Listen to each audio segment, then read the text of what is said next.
Hello, my dear friends. Hope you all be fine and doing well. Thank you so much for joining me again. Thank you so much for joining in this video. My dear friends, in this video, I'm going to show you how you can trap the knight and bishop. So in the first part of this video, I'm going to show you how you can trap the knight.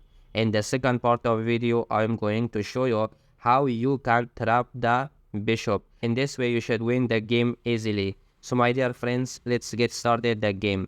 And here, you just simply push the pawn into e4. If your opponent plays against you the Sicilian defense by pushing the pawn into c5. If you don't know about the Sicilian defense, go and watch in my playlist. I made almost 5 videos about Sicilian defense. And Sicilian defense is one of the most famous opening for black pieces. You just simply take out your knight into f3. When you are taking your knight into f3, so your opponent is simply pushing the pawn into d6, as this is the main lines in Sicilian defense. And here the best move for you is to push the pawn into c3 and get ready for trap your opponent knight.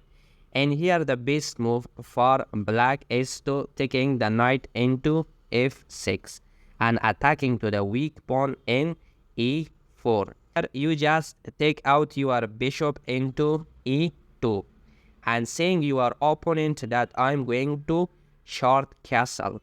If your opponent move very fast and he think with himself that you are going castle and he can capture the free pawn into e4, if he decides to take it, so in here you are not going to castle. The best move in here is giving a check by your queen into d4. So when you are giving this check, if your opponent covers it with his bishop, queen or knight, in this way you are taking the center knight. In this way you are trapping your opponent knight. So thank you so much, my dear friends, for watching this video. I hope you enjoyed from watching this video. So this is not a very easy trap. Some players, they think that maybe it's not happening in the real game, but believe me, all these incidents happened inside the real game, and lots of good players stuck in such a traps. So that's why I brought this fantastic trap for you. So coming to the next video.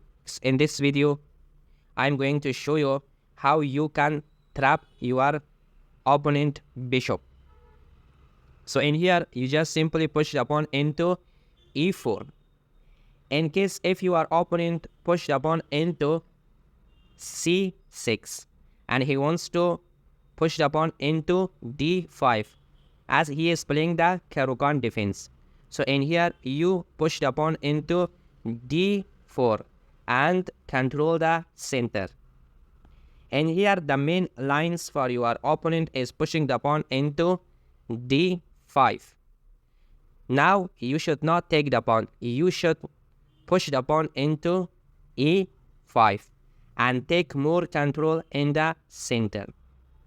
Now the best move for your opponent is taking the bishop into f5 and activate his bishop. You should keep in mind that you should push the pawn into h4. So the best move in here for your opponent is pushing the pawn into h5. But majority of players, they don't know and they cannot find this move. So that's why they are pushing the pawn into e6 and they want to activate another bishop. So now the trap is coming. You push the pawn into g4 and attack to the bishop. So your opponent, maybe he is coming to e4. Now you should push the pawn into f3 and he has only one square to go, and that is g6.